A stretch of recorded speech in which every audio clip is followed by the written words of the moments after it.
Hey guys, welcome back. It is Dory. Don't mind me, I'm a bit disheveled. I just woke up.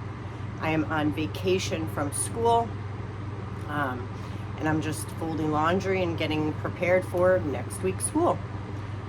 So I wanted to give you guys a update. I know it's been a while, so I wanted to give you guys a life update. So first off, if anybody is new here, hi, my name is Dory. I am 50 years old. I am 5'4" tall. And on September 12th of 2016, I had vertical sleeve gastrectomy weight loss surgery with Dr. Darren Tischler in Hartford, Connecticut at Hartford Hospital. My highest ever recorded weight was 350 pounds. Day of surgery, I was 300.5. The lowest weight I maintained in the 160s and 170s for years. For a couple of years, I was in the 160s, 170s, just going back and forth. Yep, my cat is in here. I didn't even realize that she was under the bed when I was in here. But now that she thinks I'm talking to somebody, she is going to come out. But this is my favorite cat out of all three of mine. I love my shadow. So anyhow, I had maintained that, and then in October, let me back up. So for the longest time, I had been striving to get to my lowest weight, which was 156.3. I weighed that in December of 2019. It was for a very small amount of time, I don't know, a couple days maybe. And then I bounced back up into the 160s, and I stayed there. And so I was really always trying to chase that. I was changing the way I was eating. I was eating less. I was eating different things, and I tried to eat more, and then I tried the keto way and all of that. And so then in October of 2022, so this past October, I weighed 182. So I had gotten out of the 170s and bounced into the 180s. And that for me was like, danger, danger, danger. I don't want to be one of the people that, has the weight gain and has 10 pounds and then it goes to 20 pounds. And before you know it's 50 and 80. And I never want to do that. And so I went to visit my doctor, and I asked him about Mounjaro. I didn't really realize these weight loss medications and diabetes medications and what was what. I hadn't done a lot of research at that point. So he actually told me that Mounjaro was on back order, but that was for diabetes. They're trying to fast track it as of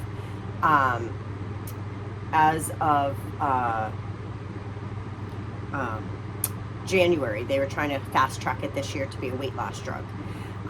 So he also said WEGOVY was on the market, FDA approved for a weight loss drug, but that it was on back order. This was in October, as I said. And so he started me on Saxenda, which is a weight loss drug that you have to inject every day. I did very well on it. I did it from October until January 13th when I started WEGOVY. And I went from 182, and I didn't really look at my chart, but I was like maybe 69, 68 when I started WEGOVY on January 13th. And I'll remember it's January 13th because it's Friday the 13th. So I started my one dose. They didn't start me at the 0.25. They started me at 0.50, and I've done each dose for 4 weeks. So I've gotten 4 pens. So I started with the 0.4. I started with the 0.50, then 1, then 1.7, then 2.4, which is what I'm on now, and that's the maintenance dose. I've done 2 shots of the 2.4. And this morning I woke up and I was 153.5, which is amazing, or 153.6. So I have surpassed my lowest ever weight of 156.3, and now I'm 153.6. And so I'm really happy about that, especially since yesterday, I've basically just been eating whatever I want. With WEGOVY, there's some things that your body won't let you eat. They just seem gross to you. But yesterday I had at Costco, they're selling the Starbucks egg bites, and they have the Gruyere, I won't even say this right, but Gruyere cheese and bacon, and those are my favorites. So I had 2 of those. yesterday morning for breakfast, and then I had a couple of bites of steak that I had made during the day, and then I ended up going to the movies last night with the kids to see Mario, and I ended up having a small popcorn, which is a pretty good size popcorn, the whole thing, and then I had a thing of Goobers and a thing of M&Ms. I had a little bit of Diet Coke, which I'm not a soda drinker, but my throat was dry from the popcorn, so my husband had Diet Coke, so I had a couple of sips of his. I had some tortilla chips during the day. I forgot the name of them, but they're more on the healthier side, tortilla chips. I had some of those during the day, and then I woke up this morning and I lost, a pound or something, 2 pounds. So tomorrow is my official weigh-in day, because I weigh in on Fridays. So, sorry, I lost track of my thoughts. I'm getting texts as I'm recording this from my daughter, who is 14, and we just recently, she went to the hospital on Sunday. Today's Thursday, so she went on Sunday, and then she had a follow-up with her pediatrician on Tuesday, and basically she is diagnosed. She's been passing out. She's been very lethargic. Her heart rate is like out of control. It's like in the 140s at resting. Just a bunch of stuff, but she was diagnosed with POTS. At first we thought it was another thing that's common with teenagers passing out, but she has everything indicative of POTS. And about a little under a month ago, I had taken her in because she had a really, really bad fever for 6 days, and they ran all the tests on her strep and flu A and B, COVID, RSV, everything, and everything came back negative.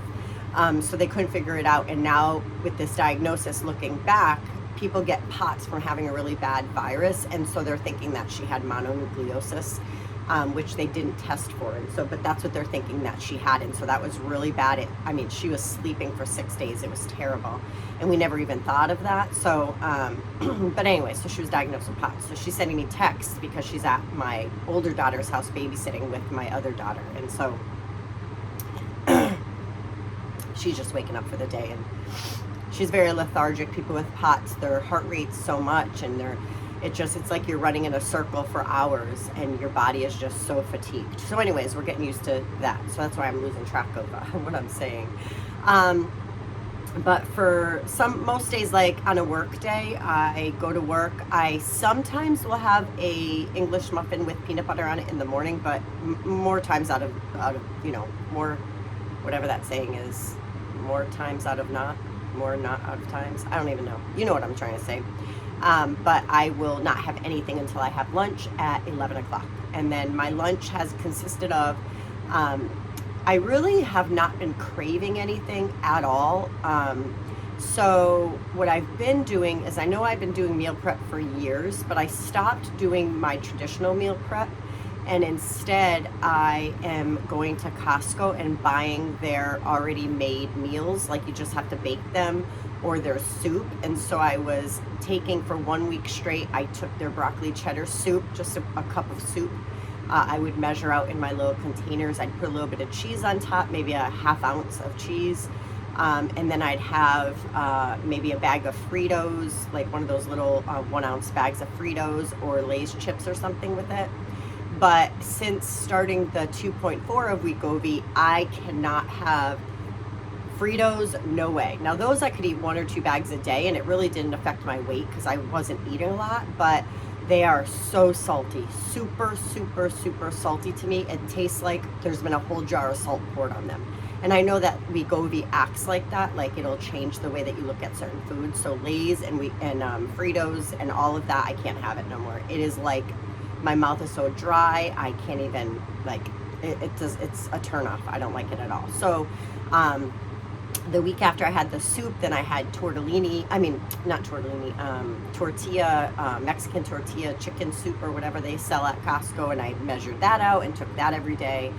And then last week I took, it was after Easter, so I took a little bit of potatoes and kielbasa, enough to just fit in a tiny little container. It was probably, I don't know, a couple tablespoons of potatoes and maybe, 8 pieces of kielbasa. And I had that most of the week that week. And then last week I ended up having an enchilada casserole that Costco sells. You bake it for an hour, almost an hour, and then I just portioned it out and I had that. So basically that's what I've been taking to work for my lunches. So I'll have that at lunch, then I get home and I have something small, maybe a couple of egg bites, maybe a hard-boiled egg, maybe some lunch meat, I don't know, something like that, but very small. I usually take a string cheese to work. I was taking the sugar-free Jell-O, but I haven't really been in the mood for that, so I haven't been taking that lately. Sometimes I'll take a yogurt, but I haven't really been in the mood for that. So, and then before bed, sometimes I'll have a Bear Bell bar, which I loved them. I bought some and now I hate them. They were good at one point and now they do not taste right to me. And you know, it's the shot and I'm fine with it because it keeps me away from junk. Power Crunch bars, I was buying those. I bought some One bars, but I'm not really eating a lot of the bars anymore. But if I need like calories for the day or I feel like I'm not eating enough, then I'll just have a pack of the Planters cashews, salted cashews, because that's a good amount of calories. Drinking, I'm trying to drink more. I had been drinking a ton, but lately I'm just not as thirsty, so I'm trying to push the water. I use Mio. I have like the orange Mio or blueberry lemonade Mio, whatever the little squeeze Mios are, I have that. I'm trying to think what else I eat. I've been going out to eat. I've been, sometimes I'll have French fries from McDonald's if the kids have fries left over, if I don't have an appetite and I just want fries. More times than not. That's the slogan I'm trying to say from earlier. More times than not, sweet things sit better with me than savory. So like, if I haven't eaten very well, but I'm craving a donut, I'll go have a donut. If we bake brownies, I'll have a little bit of a brownie. There's nothing off limits to me. Like when, for the first, now I'm going on 7 years post-op from the sleeve. And so I'd say for the first 4 to 5 years after sleeve, I would not touch carbs and, I mean, nothing at all. Now there's nothing that's off limits unless it turns my stomach and I feel nauseous from it. But I don't really have anything. I went and I picked up, our store sells fresh pasta. And so I picked up like ricotta and spinach filled raviolis and tortellinis and things. It comes in a small package and I can only eat like four raviolis, and they're small, just regular size raviolis, not like the big round ones. They're just small square, like 1 by 1 inch by 1 inch. And so I can eat maybe 4 of those. And so I've been boiling those up and keeping those in the fridge, and it only serves like 3 meals because it's just a real small package. So I've been having that, which has been fine. I have not been to the gym since August of last year because of teaching and working. So I do have plans. I kept my Planet Fitness membership. I do have plans to start working on my muscle tone because I know that with losing weight, it's great being this low and it's great being this skinny and all that. And I'm going to have my tummy tuck. I went and saw Dr. Check a couple weeks ago. I'm going to check on my paperwork. It was submitted to insurance. So I will see about whether or not I got approved, and I'm actually going to see him as well to see about what I can do for my my breasts too, because I don't really have anything left and they hang low. So I just want them to be a little bit perky and maybe add a little bit. I'm not sure if you can do that, but I want to add that on or see how much it will be. So if I get it approved, I will do it the last week of June. Because school I have until June 23rd, I believe, or June 22nd, I think is my last day of school. And so I'll do it right around then, right after my last time of school, because then the kids are out as well. And it'll just help me to recuperate. So I do want to get back to the gym though and work on my muscles and build those up, because, you know, being skinny and having no muscles isn't going to be good when I age. You know, when I'm in my 70s, I need to have some muscles and, you know, work on my balance and things like that. So that is my update. Tomorrow's my official weigh-in. So I'll see how much I've lost. But so far from the start, when I was 182, I've lost 28.5 pounds since October, which is amazing when you're this far out from sleeve and you don't really have a huge amount of weight to lose. So I'm excited. My goal is 145, so I have like 8.4 pounds left to lose until I get to 145, which is crazy because I never felt that I would ever do that. Like 150 is going to be really good for me. It's going to be amazing because that'll mean that I lost half of my weight since surgery. So that would be incredible. And so yeah, so that is what I have for you guys. And thanks for sticking around. I'll see you guys next week.